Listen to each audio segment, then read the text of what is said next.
the main issue in Washington is drugs. That doesn't surprise me. Actually, I would think that would be the main issue nationwide. Yeah, but in a lot of other states, like I was saying, California, Texas, Georgia, New York, a lot of places in the deep south in general, you have like fights and stabbings and murder and stuff all the time. Up here, it's pretty rare to see a fatality, which is good. Comforting, I guess. Considering it's just drug addicts. Well, there are a lot of violent people. No, I know, but if, you know, in terms of problems, yeah. Yeah. There's not a whole lot of honor in the fighting, though. It's like some dude will run up behind another dude and attack him on the breezeway from behind, and then that's about it, you know, because they don't actually want to see the fight. There's a book I read this year called The Professor in the Cage. This is such an interesting book. The author is this scrawny English professor who joins MMA he's trying to get fired, but he's studying violence. Okay.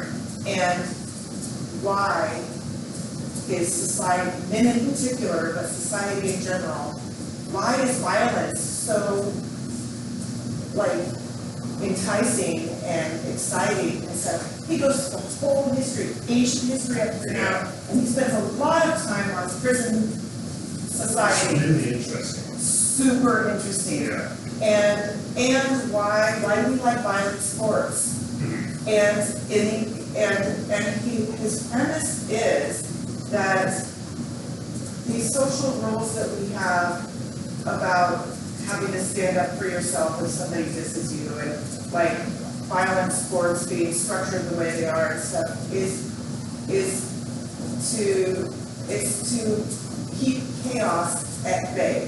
Because if you can establish who's dominant, then everybody else will somewhat fall in line. Yeah. And there won't be anarchy. Yeah. And he even goes into, like, in the absence of, you know, like, we don't worry about somebody clubbing us over the head to take the animal that we killed, right? Yeah. But, so in the absence of all that, we still want that, that, like, danger adrenaline, so we watch horror movies. Yeah. Like, it's such an interesting book. And he went, even though he was this scrawny little guy, he knew he was going to get completely green, he went and did a tournament. It was such a good book. Interesting. Yeah, I mean, it's like, on the inside, it's one of the programs I did, we talk a lot about, like, the primal instincts that we have, the amygdala versus the prefrontal cortex. Yeah. And a lot of the violence goes back to emotional dysregulation. Right. You're letting the amygdala take over. It's called amygdala hijack. Yeah. And letting those primal instincts and urges control your actions. Yeah. But we are a high-ordered animal. Yeah. We have a prefrontal cortex that's like, what, 20% of our brain, which is unheard of in other things, in the Western culture.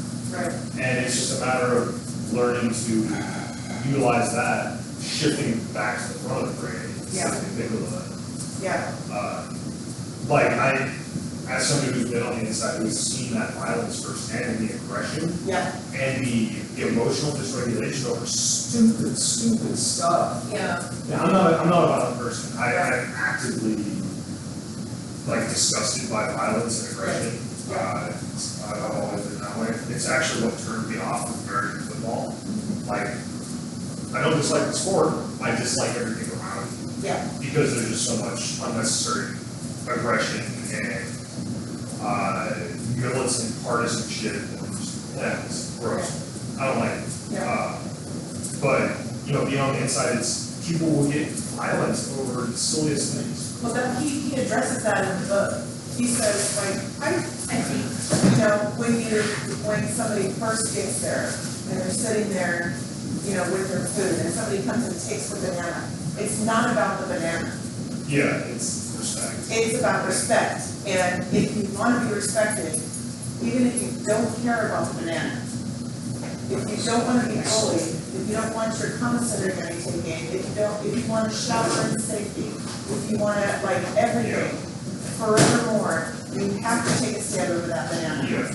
Because everybody is watching, what are you gonna do? Yeah, well, luckily in Washington, that's more like the traditional prison, WCMCs, those other big states. Washington, it's not much like that. Yeah. Yeah, and because that's what I was expecting. Like, I'm gonna have to fight, I'm gonna have to, beat some dudes who took my cornbread. Yeah. But Not the hill I wanna die on. luckily, a lot of people, it's strange, but I'm mistaken for like military or like former police and stuff a lot. And I would see the veterans pod in there, it's like veterans / honor pod. It's for people that do the danger, that sort of stuff. Right. And so people always thought I was either a vet or like I had some other stuff going on, like I was a cop in the past or something like that. And so I can kind of see how they would. I got to see a firefighter. I can see how they would mess it up. The dentist. Like I was leaving the dentist, and the 3 receptionists were there, and they were like kind of talking to themselves. And one of them, she goes, "Hey, I just gotta ask, are you a cop or a firefighter?" I'm like, "No, why?" It's like, I don't know. We just all thought like the way you carry yourself, like the way you look. It's like I'm fat and I have a lip piercing. I just can't have lip piercings, you know how he conducts? Yeah, well, I was like, I mean, I could be a narc, like, but I'm not a narc. That's so funny, that's so funny. All right, Kat, do you want to start us out with their kitchen assignments? Sure. Juju will be back soon, but I think you can get started with everybody. All right. I know you're all waiting for this. I'm so excited.